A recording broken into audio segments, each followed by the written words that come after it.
Hey everybody, Prepper Nurse One here. Today is March 22nd. It is bitterly cold outside today. It's in the 20s, I think 21 maybe, something like that. And it's windy, so which makes it that much worse. So after yesterday being almost 50, today we're back in the 20s. Now this is supposed to be spring, right? So anyway, and it's actually pretty sunny out. It's they said it was going to be partly cloudy, but it's pretty sunny out today. So the solar is actually doing very, very well. It's about 11 in the morning. No, I'm sorry, it's almost noon. But we're in that range. So anyway, I want to talk to you about something. This is, I think, is real, real important. And I've touched on this subject a little bit before, but I wanted to kind of go into a little bit more depth on this. We are 9 meals away from anarchy.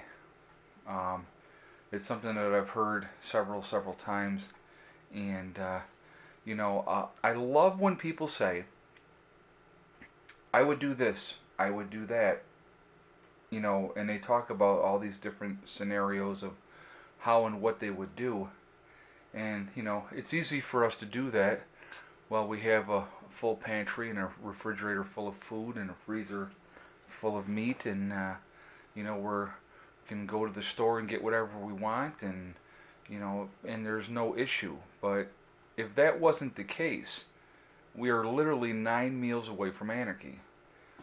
You go without food for 3 days, and it's going to be a whole different kind of mindset because you're going to be starving, and you're going to want to eat, obviously, and people will do whatever they have to do to get something to eat. And especially if you have children, you will do whatever you have to do to get your kids food. And that goes for anybody. I don't care who you are. You can get all righteous and high and mighty and say that you would do this or you would do that, or I wouldn't do this or I wouldn't do that.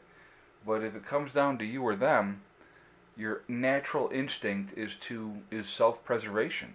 I mean, that is the number one strongest instinct that you're going to have, is that self-preservation. So one of the things, and I've said this before, I think it's very, very important to have enough food storage and to have enough food put up to take care of you and your loved ones and whoever else may be joining you in your group. And you're going to get people, and I've said this before and I've said it over and over again, you're going to end up with people in your group that you never dreamed that would be in your group. You're going to end up with family members showing up looking for that free handout.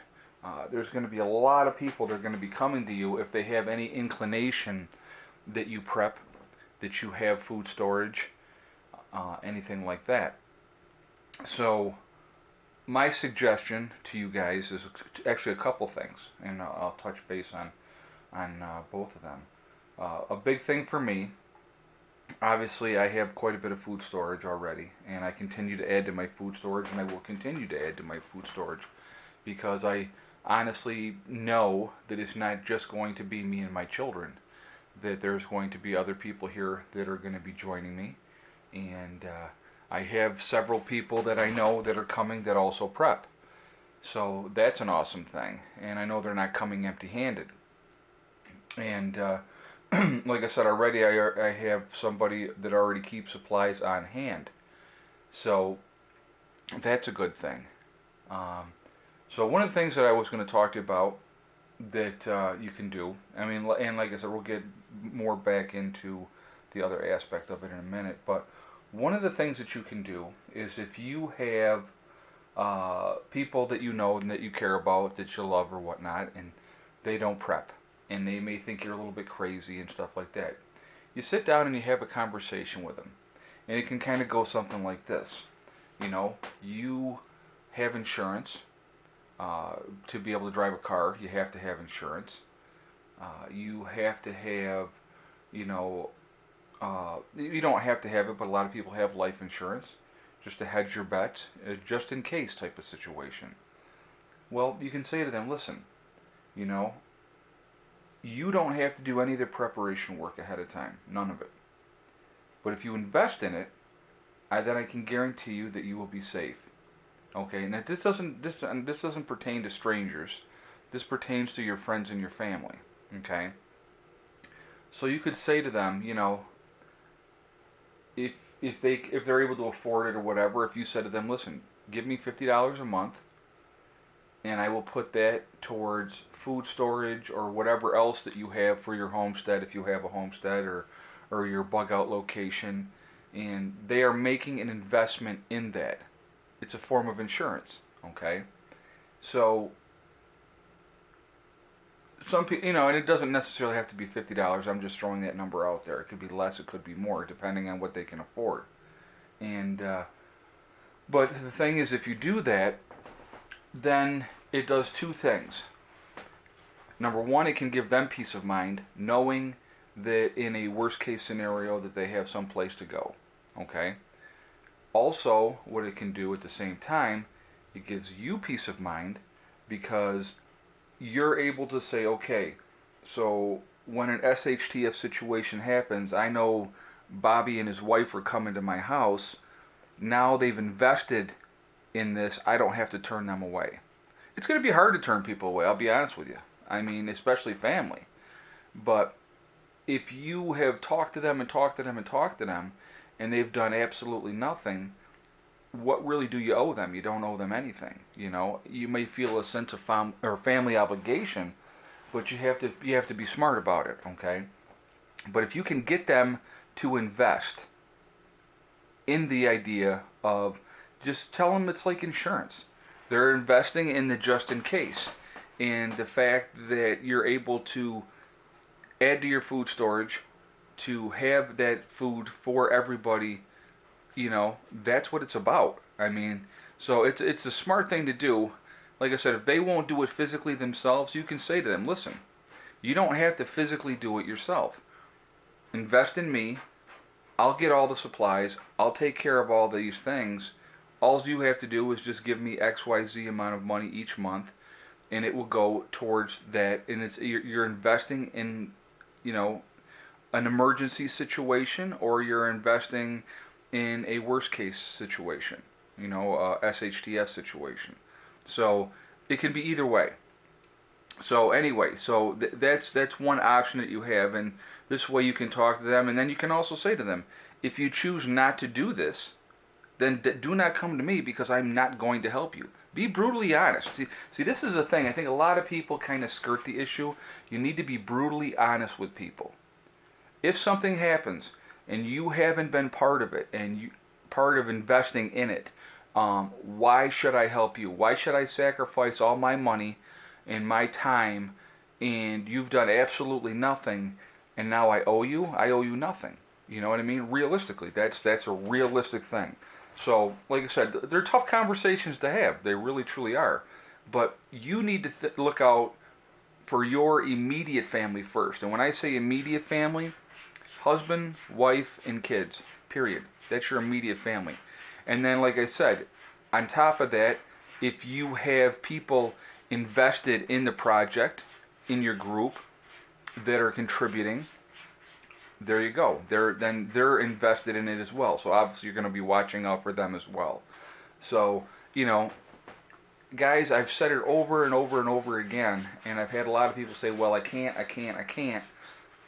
You've got to really make that effort. You need to have a group. You are not going to survive if you do not have a group. Okay? That's reality. And I'm just trying to educate you and help you realize that, you need to be proactive in this. And if you're not proactive in this, when something happens and all of a sudden all these people start showing up looking for that free handout and you got to turn them away, then you're the villain. But if you've had these conversations ahead of time, given them the opportunity to invest in it, then you're not a villain, because they've done it to themselves. So that's one thing. Now the other thing, as far as, like I say, food storage, you can always continue to add to your food storage. Never stop. Okay? And rotation is also key. Got to make sure you're rotating your food. Okay? Using it up. And like I said, you're going to buy stuff that you're going to actually eat. So that's another thing, And but like I said, you have to be proactive, because 9 meals is not that's 3 days, guys. 72 hours. And I've said that before. I've used that number a lot of times. For 3 days, people are going to be decent to each other. Then after that, it's all bets are off. So anyway, I want to do this quick video, get this out to you. 9 meals, guys. Think about it. What can you do to make sure that doesn't happen to you? Okay? So please like, comment, share. Let me know what you think of the video. I appreciate all the input. You know, like I said, we are in this together. As a prepping, living off-grid community, we are in this together. We can learn from each other. We can help each other. And that's what it really, truly should be all about. I just had a conversation with a buddy of mine that is invested in this with me. And I met him through YouTube. And the biggest thing, like he said, this whole thing with YouTube, he goes, I've met some great people. He said, I talk more with the people that I've met on YouTube than I do with my friends that I grew up with. And I'm the same way. I talk more with people that I've met on YouTube than I've met through for years and had as friends. I got one of my buddies that I talk to quite a bit. But everybody else, it's been people that I've met through YouTube. And I've met some awesome people. So it's that brotherhood, it's that solidarity ship type of thing, working together. And that's what it should be about. So anyway, let me get off of here. Remember, hug and kiss the ones you love every day. Tell them how you feel. Tomorrow is not guaranteed. And remember, guys, it's one step at a time, one thing at a time, one day at a time. We're going to reach our goals. You just have to persevere. Push forward and keep driving on, okay? Hope everybody has a great day, has a great week going here. Today is hump day, so I hope everybody's doing well. Prepper Nurse 1 out for now.